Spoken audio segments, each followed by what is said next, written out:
l'hypothèse de l'éventualité d'un pape hérétique découle du décret des Gratiens du XIIe siècle. Selon l'opinion exprimée dans ce décret, le pape ne peut être jugé par aucune autorité humaine, à moins d'être tombé dans l'hérésie. Anemine est judicandus, nisi deprendatur a fide devius. Se fondant sur ce faux décret attribué à tort à saint Boniface et accepté par Gratien, les théologiens médiévaux et les théologiens des siècles suivants ont retenu comme possible l'hypothèse, mais non la certitude, d'un pape hérétique. La condamnation éventuelle d'un pape en cas d'hérésie par un conseil des évêques dit imparfait correspond à la thèse du conciliarisme mitigé. La thèse hérétique du conciliarisme soutient qu'un concile est supérieur au pape. Même si, selon l'opinion qui affirme la perte automatique du pontificat pour hérésie, le jugement de la perte de la charge papale est prononcé par le pape hérétique à l'égard de lui-même et qu'il déchoit automatiquement de sa charge sans aucun jugement de l'Église, une telle opinion contient une contradiction et contient un soupçon de cryptoconciliarisme. Car selon cet avis, les collèges de cardinaux ou un groupe d'évêques seraient obligés de mettre une déclaration officielle sur l'effet de la perte automatique de la charge papale. Selon notre opinion, la perte automatique de la charge papale pour hérésie équivaudrait à une renonciation à la charge papale. Cependant, il faut garder à l'esprit la possibilité inévitable d'un désaccord entre les membres du collège des cardinaux ou de l'épiscopat sur la question de savoir si un pape est coupable ou non d'hérésie. Par conséquent, il y aurait toujours des doutes quant à la perte automatique de la charge papale. Le pape, en tant que pape, ne peut pas tomber dans l'hérésie formelle, en cessant qu'il prononcerait une hérésie ex cathedra. Mais selon des théologiens traditionnels renommés, il peut favoriser l'hérésie ou tomber dans l'hérésie en tant que d'auteur privé et aussi en tant que pape, mais seulement dans son magistère non définissant et non définitif, qui n'est pas infaillible. L'opinion de saint Robert Bellarmine est qu'un pape qui est un hérétique manifeste cesse en lui-même d'être pape chef, tout comme il cesse en lui-même d'être chrétien et membre du corps de l'Église. Par conséquent, il peut être jugé et puni par l'Église. De Romano Pontifice 2.30. L'opinion de saint Robert Bellarmine et d'autres opinions similaires sur la perte de la charge papale pour hérésie se fondent sur le décret fallacieux de Gratien dans les Corpus Juris Canonici. Une telle opinion n'a jamais été approuvée explicitement par les magistères ou soutenue par un enseignement explicite quant à sa validité doctrinale par les pontifes romains, et ce pendant une période de temps considérable. En fait, cette question n'a pas été tranchée par les magistères de l'Église et ne constitue pas une doctrine définitive relevant du magistère universel et ordinaire. Cette opinion n'est soutenue que par des théologiens et même pas par tous les pères de l'Église depuis l'Antiquité. Cette opinion n'a pas été enseignée unanimement et universellement par les évêques et les papes dans leur magistère constant. Ni Gratien, ni saint Robert Bellarmine, ni saint Alphonse, ni d'autres théologiens renommés n'ont affirmé, au travers de leur opinion, une quelconque doctrine du magistère de l'Église. Même certaines interventions de certains pères du Concile Vatican I, qui semblent soutenir l'opinion de la perte automatique de la papauté pour hérésie, restent du domaine de leur opinion personnelle, mais ne constituent pas un enseignement formel du Concile Vatican I. Et même si un petit nombre de papes semblaient soutenir une telle opinion, comme par exemple Innocent III ou Paul IV, cela ne constitue pas une preuve de l'enseignement constant du magistère universel et ordinaire. On ne peut pas non plus citer le pape Grégoire XVI au secours de l'opinion de la perte automatique de la charge papale pour hérésie, car il a soutenu cette thèse dans son livre Triomphe du Saint-Siège de l'Église ou les novataires modernes, avant qu'il ne devienne pape, et donc en dehors de son magistère pontifical. La perte automatique de la charge papale par un pape hérétique touche non seulement aux aspects pratiques ou juridiques de la vie de l'Église, mais aussi à la doctrine de l'Église, dans ce cas précis à l'ecclésiologie. Dans une affaire aussi délicate, on ne peut pas suivre une opinion, même si elle a été soutenue par des théologiens de renom, comme Saint Robert Bellarmine ou Saint Alphonse, pendant une période de temps considérable. Il faut plutôt attendre une décision explicite et formelle du magistère de l'Église, une décision que le magistère n'a pas encore rendue. Au contraire, les magistères de l'Église, depuis les papes Pie X et Benoît XV, semblent rejeter un tel avis, car la formulation du faux décret de Gratien a été éliminée du Code de droit canonique de 1917. Les canons qui traitent de la perte automatique d'une charge ecclésiastique pour hérésie dans les codes de droit canonique de 1917, canon 188, numéro 4, et dans les codes de droit canonique de 1983, canon 194 numéro 2, ne sont pas applicables au pape parce que l'Église a délibérément éliminé du code de droit canonique la formulation suivante tirée du précédent Corpus Juris Canonici, à moins que l'on découvre que le pape s'éloigne de la foi, nisi deprendatur a fide devius.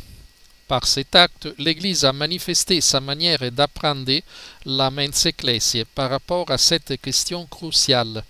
Même si l'on n'est pas d'accord avec cette conclusion, la question reste pour le moins douteuse. Dans les affaires douteuses, cependant, on ne peut pas procéder à des actes concrets ayant des implications fondamentales pour la vie de l'Église, comme par exemple choisir de ne pas nommer un pape prétendument hérétique ou prétendument invalidé dans les canons de la messe, ou encore préparer une nouvelle élection papale. Même si l'on soutient l'opinion de la perte automatique de la charge papale pour hérésie, ni les collèges de cardinaux, ni un groupe représentatif d'évêques n'a émis dans le cas du pape François de déclarations concernant la perte automatique de la charge papale, en précisant les déclarations hérétiques concrètes et la date à laquelle elles ont eu lieu. Selon l'opinion de Saint Robert Bellarmine, un seul évêque, prêtre ou fidèle laïque ne peut pas déclarer le fait de la perte de la charge papale pour l'hérésie. Par conséquent, même si un évêque ou un prêtre individuel est convaincu que le pape François a commis le crime d'hérésie, il n'a pas le pouvoir d'éliminer son nom du canon de la messe. Même si l'on souscrivait à l'opinion de Saint Robert Bellarmine, la doute subsiste dans le cas du pape François et il n'y a toujours pas de déclaration du collège de cardinaux ou d'un groupe d'évêques affirmant la perte automatique de la charge papale et informant l'ensemble de l'Église de ce fait. Les catholiques fidèles peuvent moralement, mais pas canoniquement, prendre leur distance par rapport aux enseignements et aux actes erronés ou mauvais d'un pape.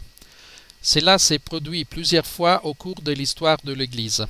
Cependant, étant donné les principes selon lesquels il faut accorder le bénéfice du doute quant à la position de son supérieur, in dubio pro superiore semper sit presumendum, les catholiques doivent également considérer comme valables les enseignements corrects du pape dans le cadre du magistère de l'Église, ses décisions correctes dans le cadre de la législation de l'Église et ses nominations d'évêques et de cardinaux. Car même si l'on souscrit à l'avis de Saint Robert Bellarmine, la déclaration indispensable de la perte automatique de la charge papale n'a toujours pas été émise. Le fait d'avoir recours à une distanciation morale et intellectuelle par rapport aux enseignements erronés d'un pape inclut également la résistance à ces erreurs. Cependant, cela doit toujours se faire dans le respect de la fonction papale et de la personne du pape. Sainte Brigitte de Suède et Sainte Catherine de Sienne, qui ont toutes deux admonesté le pape de leur temps, donnent de beaux exemples de ce respect. Saint Robert Bellarmine a écrit « Tout comme il est licite de résister au pontife qui attaque le corps, il est également licite de résister à celui qui attaque les âmes ou détruit l'ordre civil ou surtout qui tente de détruire l'Église. » Je dis qu'il est licite de lui résister en ne faisant pas ce qu'il ordonne et en empêchant l'exécution de sa volonté. De Romano Pontifice 2:29.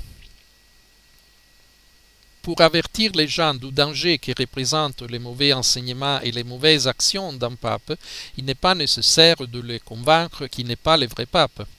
Cela est lié à la nature de l'Église catholique, société visible, par contraste avec la conception protestante et la théorie du conciliarisme ou du semi-conciliarisme, où les convictions d'un individu ou d'un groupe particulier au sein de l'Église sont considérées comme produisant un effet sur le fait de savoir qu'il est le vrai et le légitime berger au sein de l'Église. L'Église est suffisamment forte et possède des moyens suffisants pour protéger les fidèles contre les dommages spirituels d'un pape hérétique. En premier lieu, il y a le sensus fidelium, le sens surnaturel de la foi, sensus fidei. C'est le don de l'Esprit Saint par lequel les membres de l'Église possèdent le vrai sens de la foi. C'est une sorte d'instinct spirituel et surnaturel qui fait que le fidèle va sentire cum ecclesia, pense avec l'esprit de l'Église, et discerne ce qui est conforme à la foi catholique et apostolique transmise par tous les évêques et les papes à travers le magistère ordinaire universel. Il faut aussi se souvenir des sages paroles que le cardinal Consalvi a adressées à l'empereur Napoléon furieux lorsque ce dernier a menacé de détruire l'Église. Ce que nous, c'est-à-dire les clergés, avons essayé de faire et n'avons pas réussi, vous, c'est sûr, n'y réussirez pas. En paraphrasant ces mots, on pourrait dire « Même un pape hérétique ne peut pas détruire l'Église ». Les papes et l'Église ne sont en effet pas totalement identiques. Le pape est la tête visible de l'Église militante sur la terre, mais en même temps, il est aussi membre du corps mystique du Christ. Le sentire cum ecclesia exige d'un vrai fils ou d'une vraie fille de l'Église qu'il ou elle loue aussi le pape lorsque celui-ci fait des choses justes, tout en lui demandant d'en faire encore davantage et en priant pour que Dieu l'éclaire afin qu'il devienne un veillant héros et défenseur de la foi catholique. Le précédent pape, Benoît XVI, n'est plus le pape. Il suffit de relire l'essentiel de la déclaration de renonciation du pape Benoît XVI pour se rendre compte de sa signification. Les affirmations suivantes de l'ancien pape Benoît XVI éliminent tout doute raisonnable quant à la validité de son abdication et à sa reconnaissance du pape François comme seul vrai pape. Je cite « Parmi vous, parmi les collèges cardinalistes, se trouve également le futur pape, auquel je promets dès aujourd'hui mon respect et mon obéissance inconditionnelle. » Fin de la citation. Salut de congé aux cardinaux, 28 février 2013. Je fais ces pas en pleine conscience de sa gravité et aussi de sa nouveauté, mais avec une profonde sérénité d'âme. Dernière audience générale, 27 février 2013. Il n'y a pas le moindre doute quant à la validité de ma renonciation au ministère pétrinien. La seule condition de validité est la pleine liberté de la décision. Les spéculations sur la nullité de la renonciation sont tout simplement absurdes. Lettre du 18 février 2014 à Andrea Tornielli, publiée dans La Stampa, 27 février 2014. Lors d'une conversation avec un journaliste du journal italien Corriere della Sera, l'ancien pape Benoît XVI a déclaré « Il n'y a qu'un pape, c'est François ». Ces paroles de Benoît XVI ont été rapportées dans l'édition écrite du Corriere della Sera le 28 juin 2019 et annoncées par anticipation dans la version italienne de Vatican News le 27 juin 2019. L'Église est une société visible. Par conséquent, ce qui était essentiel pour l'accomplissement de la démission de Benoît XVI n'était pas sa possible pensée antérieure, mais ce qu'il a déclaré extérieurement, car l'Église ne juge pas des intentions internes, de internis non judicat ecclesia. Les actes ambigus du pape Benoît XVI, comme le fait de porter une soutane blanche, garder son nom, d'orner la bénédiction apostolique, etc., n'affectent pas le sens sans équivoque de son acte de renoncement. Nombre de ses paroles et de ses actes clairs et sans équivoque après sa démission confirment également qu'il considère le pape François et non lui-même comme le pape. déclarer que le pape François est un pape invalide, soit en raison de ses hérésies, soit en raison d'une élection invalide pour des raisons de violation présumée des normes du conclave, ou pour la raison que le pape Benoît XVI serait toujours le pape en raison de son renoncement invalide, sont des actes désespérés et subjectifs, visant à remédier à la crise actuelle sans précédent de la papauté. Elles sont purement humaines et trahissent une myopie spirituelle. Toutes ces entreprises sont en fin de compte une impasse, un cul-de-sac. De telles solutions révèlent une approche pélagienne implicite pour résoudre un problème avec des moyens humains. Un problème tel, en effet, qui ne peut pas être résolu par des efforts humains, mais qui nécessite d'une intervention divine. Il suffit d'examiner des cas similaires de déposition d'un pape ou de déclaration d'invalidité de son élection dans l'histoire de l'Église pour voir qu'ils ont entraîné des rivalités et des luttes entre les candidats à la charge papale. De telles situations ont été la cause de plus de confusion dans l'Église que le fait de tolérer un pape hérétique ou élu de façon douteuse, en gardant la vision surnaturelle de l'Église et la confiance en la divine providence. L'Église n'est en dernière analyse pas aux réalités humaines, mais aux réalités divines humaines. Elle est le corps mystique du Christ.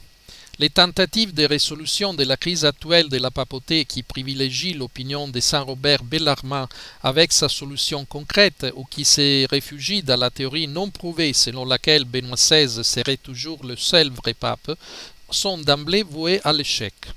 L'Église est entre les mains de Dieu, même en cette période la plus sombre. Nous ne devons pas nous montrer laxistes dans la proclamation de la vérité catholique, ni dans l'avertissement et l'amonestation lorsque les paroles et les actions du pape portent clairement atteinte à la foi. Mais ce que tous les vrais fils et filles de l'Église devraient faire maintenant, c'est lancer une sérieuse croisade mondiale de prière et de pénitence pour implorer une intervention divine. Ayons confiance en les paroles du Seigneur, et Dieu ne ferait pas justice à ses élus, qui crient à lui jour et nuit, et il tarderait à les secourir. Merci pour votre attention. N'oubliez pas de mettre un pouce bleu et de diffuser sur les réseaux sociaux.